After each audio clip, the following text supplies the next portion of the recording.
Hi hello friends, welcome back to our channel. పల్లీలు ఒకటి ఉంటే చాలు, మిషన్ అవసరం లేకుండా సింపుల్గా మనము ఆయిల్ అనేది రెడీ చేసుకోవచ్చు. అది ఏ విధంగా అని చూద్దాము. నేను ఇక్కడ కుక్కర్ తీసుకున్నాను. మీరు కుక్కర్ అయినా కూడా తీసుకోవచ్చు, లేకపోతే బాండ్లీ అయినా కూడా తీసుకోవచ్చు. పల్లీలు నేను 1/2 kg తీసుకున్నాను. బాగా వేయిస్తున్నాను. గ్యాసు మీడియం ఫ్లేమ్లో పెట్టుకొని వేయించుకోవాలి నిదానంగా. ఈ విధంగా మీరు చేతులతో ప్రెస్ చేస్తే చాలు, పొట్టు అంతా వస్తుంది. నేను చూపిస్తున్నాను చూడండి. ఈ విధంగా చూసారు కదా, మీరు కూడా పొట్టు అంతా కూడా సపరేట్ అవుతుంది కదా. ఇప్పుడు గ్యాస్ ఆఫ్ చేద్దాము. ఇప్పుడు చల్లగా అవ్వడానికి వదిలేద్దాము కొద్దిసేపు. పొట్టు అంతా కూడా నీట్గా సపరేట్ అవుతుంది చల్లగా అయితే. నేను ఇక్కడ పాతది వేలు తీసుకున్నాను. చల్లగా అయిన తర్వాత పల్లీలు ఇందులో వేస్తున్నాను. మీరు పొట్టు తీయండి నీట్గా. ఈ విధంగా చుట్టి చేతులతో ఈ విధంగా అంటే పొట్టు అంతా కూడా సపరేట్ అవుతుంది. చల్లగా అయిన తర్వాత పొట్టు తీయాలి. చేతులతో ఈ విధంగా ప్రెస్ చేస్తే పొట్టు సపరేట్ అవుతుంది.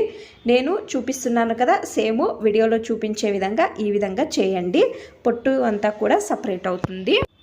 నేను మీకు ఇప్పుడు ఓపెన్ చేసి చూపిస్తున్నాను. ఎంత బాగా పొట్టు అనేదంతా కూడా సపరేట్ అయ్యిందో కదా, మీరే చూస్తున్నారు కదా. ఈ విధంగా సపరేట్ చేసుకోవాలి. నేను ఈ పల్లీలను ఈ విధంగా ఒక ప్లేట్లో తీసుకొని ఈ విధంగా సపరేట్ చేసుకోవాలి. పొట్టు అంతా కూడా నేను పొట్టు అంతా కూడా సపరేట్ చేసుకున్నాను, చూపిస్తున్నాను చూడండి. తర్వాత ఈ పల్లీలను ఇది అంతా కూడా మిక్సీ జార్లో వేసుకొని పౌడర్ చేసుకోవాలి.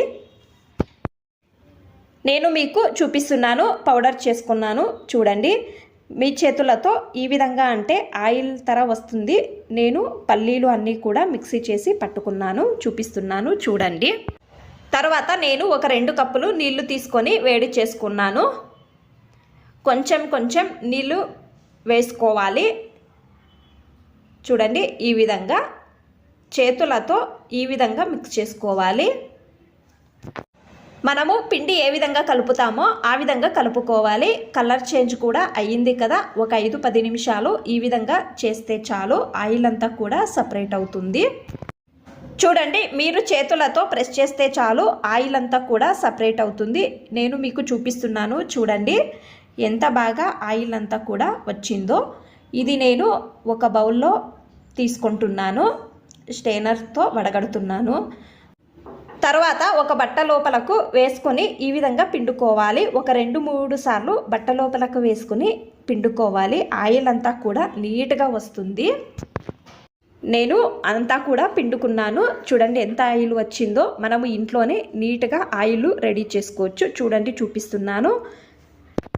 ఈ పల్లీల పొడి వేస్ట్గా పడేయకుండా బాగా యూజ్ చేసుకోవచ్చు. పల్లీల పొడి 2 కప్పుల వరకు ఉంటే 1 కప్పు వరకు బెల్లం తీసుకొని 2 స్టవ్ పైన వేసుకొని బాగా వేయించుకొని కొంచెం నెయ్యి వేసుకొని చిన్న చిన్న ఉండలు చేసుకొని రోజు ఒక లడ్డు పిల్లలకు ఇస్తే హెల్త్కి చాలా మంచిది. చూసారు కదా, ఇంట్లోనే ఈజీగా పల్లీల నూనె ఏ విధంగా ప్రిపేర్ చేసుకోవచ్చు అని. ఈ విధంగా మీరు ఒకసారి ట్రై చేయండి. ఈ వీడియో ఇష్టమైతే ప్లీజ్ ఒక లైక్ చేయండి. ఇంకా ఎక్కువ మంది నా ఛానల్ని సబ్స్క్రైబ్ చేసుకోకుండా చూస్తున్నారు, ప్లీజ్ సబ్స్క్రైబ్ చేసుకోండి. Thanks for watching. ధన్యవాదాలు.